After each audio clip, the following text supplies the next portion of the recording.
L'atmosphère d'une maison ne dépend pas de sa taille, ni de son mobilier, ni de sa décoration. Elle dépend des habitudes de ceux qui y vivent.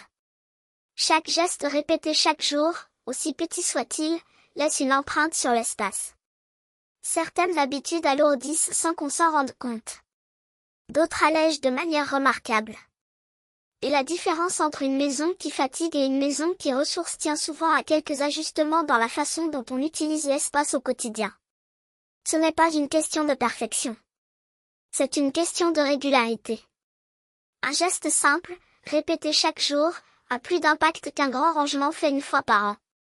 Dans cette vidéo, je vous présente 9 habitudes pratiques, inspirées de la philosophie domestique japonaise, qui peuvent changer concrètement ce que vous ressentez en entrant chez vous. Pas des idées abstraites. Des habitudes précises, applicables dès maintenant, qui fonctionnent parce qu'elles s'intègrent naturellement dans ce que vous faites déjà. L'objectif est simple, moins d'efforts pour un meilleur résultat. Moins de temps passé à maintenir l'ordre, et plus de temps passé à profiter de votre espace. Habitude 1. Rangez chaque objet immédiatement après l'utilisation. Cette habitude est la fondation de toutes les autres.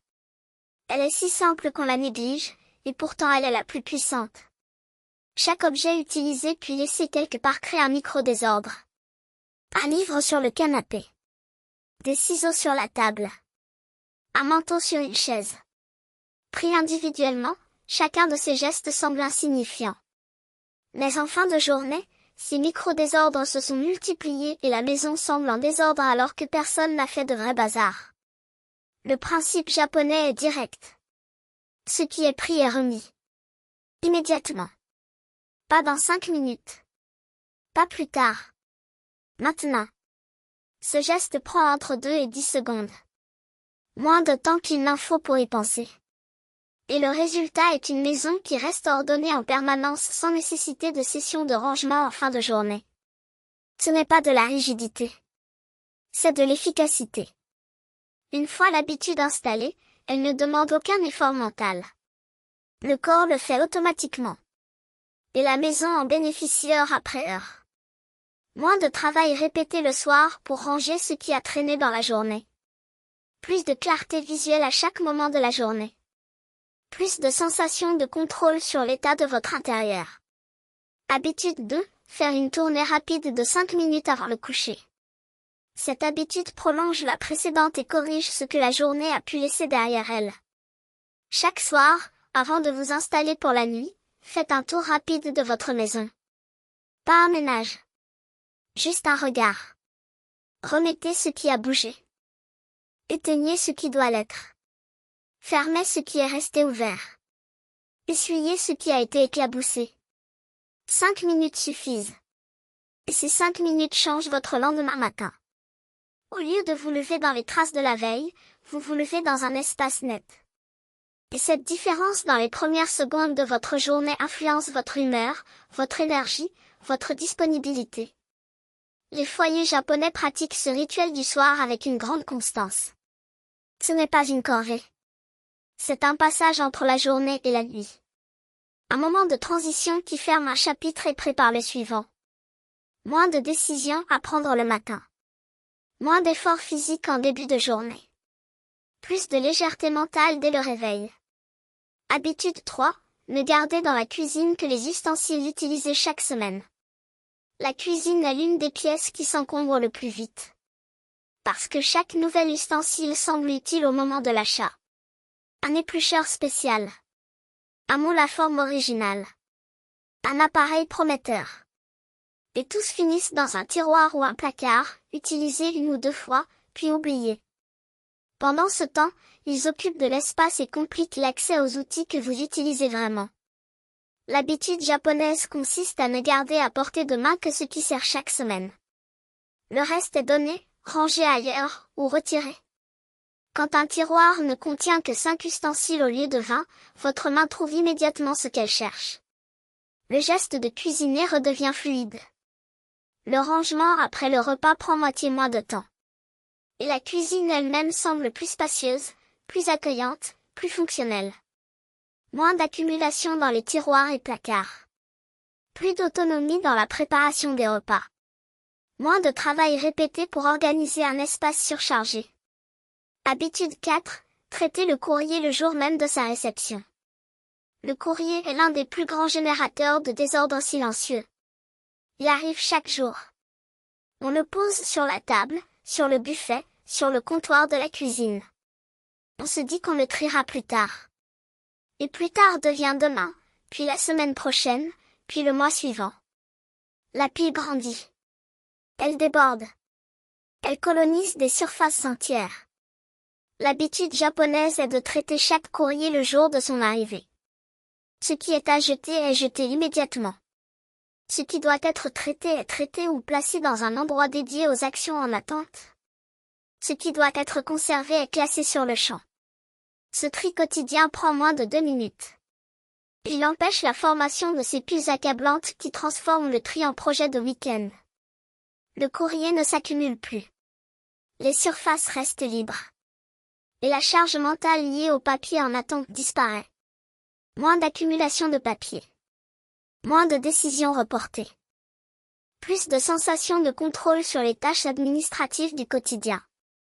Habitude 5. Aérer chaque pièce au moins 10 minutes par jour. L'air intérieur stagne plus qu'on ne le croit. Les odeurs de cuisine, l'humidité de la salle de bain, la poussière en suspension, les fibres des textiles. Tout cela reste en circulation dans un espace fermé et contribue à une sensation de lourdeur que l'on finit par confondre avec la fatigue. Les foyers japonais accordent une grande importance à la ventilation. Ouvrir les fenêtres chaque matin, même brièvement, même par temps frais, renouvelle l'air et change immédiatement ce que l'on ressent en entrant dans la pièce. L'espace semble plus frais, plus propre, plus vivant. Ce geste ne coûte rien. Il ne demande aucun effort. Et pourtant, il transforme l'atmosphère d'une pièce plus efficacement que n'importe quel produit parfumé. L'air frais ne masque pas les odeurs. Il les remplace. La pièce ne sent pas le propre artificiellement. Elle est propre. Plus de légèreté mentale dans un espace qui respire. Plus de clarté visuelle quand l'air lui-même semble transparent. Si cette vidéo vous a fait penser différemment à quelque chose, dites-moi dans les commentaires quel a été ce déclic. Ça me fait vraiment plaisir de le savoir. Habitude 6. Essuyez les surfaces de la salle de bain après chaque utilisation. La salle de bain est la pièce qui se salit le plus vite et dont le nettoyage est le plus ingrat. Les traces d'eau sur le miroir. Le calcaire sur les robinets. Les éclaboussures sur le lavabo. L'humidité sur les parois de douche. Tout cela s'installe rapidement et demande un effort conséquent quand on attend trop longtemps. L'habitude japonaise consiste à essuyer les surfaces immédiatement après usage. Un coup de chiffon sur le lavabo après s'être lavé les mains. Un passage de raclette sur la paroi après la douche. Un essuyage rapide du miroir après le brossage des dents. Chaque geste prend quelques secondes. Et le résultat cumulé est une salle de bain qui reste propre toute la semaine sans nécessité de grand nettoyage. Le calcaire n'a pas le temps de s'installer. Les traces d'eau n'ont pas le temps de sécher. Et vous n'avez plus besoin de frotter avec effort ce qui aurait pu être évité avec un geste de 2 secondes. Moins d'efforts physiques lors du nettoyage hebdomadaire. Moins de travail répété pour lutter contre des dépôts installés. Plus d'autonomie dans l'entretien quotidien de cette pièce. Habitude 7. Plier et ranger le linge le jour même du lavage. Le linge propre qui attend dans un panier est un classique du quotidien. On le lave, on le sèche, et puis il reste là. Parfois un jour. Parfois plusieurs. On pioche dedans au lieu de le ranger. Les vêtements se froissent. Le panier devient un placard improvisé. Et le rangement, repoussé de jour en jour, finit par sembler insurmontable quand il s'agit de 3 machines accumulées. L'habitude japonaise est simple. Le linge lavé est plié et rangé le jour même. Pas le lendemain. Le jour même. Ce geste de 15 à 20 minutes empêche l'accumulation et maintient les placards fonctionnels. Les vêtements sont prêts. Les tiroirs sont à jour. Et le matin, au lieu de fouiller dans un panier, vous ouvrez un placard ordonné. Ce rythme demande un peu de discipline au début. Mais une fois installé, il devient naturel et élimine une source majeure de désordre et de stress. Moins d'accumulation de linge en attente. Plus de sensation de contrôle sur votre garde-robe. Moins de décisions dans la journée sur quoi porter. Habitude 8. Vérifiez les dates de péremption une fois par mois. Les placards de cuisine et les armoires de salle de bain contiennent souvent des produits dont la date est dépassée depuis des semaines, voire des mois. Des conserves oubliées au fond du placard. Des épices qui ont perdu toute saveur. Des crèmes dont la texture a changé. Ces produits périmés occupent de la place et créent une illusion de stock qui n'existe pas vraiment. L'habitude japonaise consiste à vérifier une fois par mois les dates de péremption dans les zones clés de la maison. La cuisine et la salle de bain principalement. Ce qui est périmé est retiré. Ce qui approche de la date est utilisé en priorité.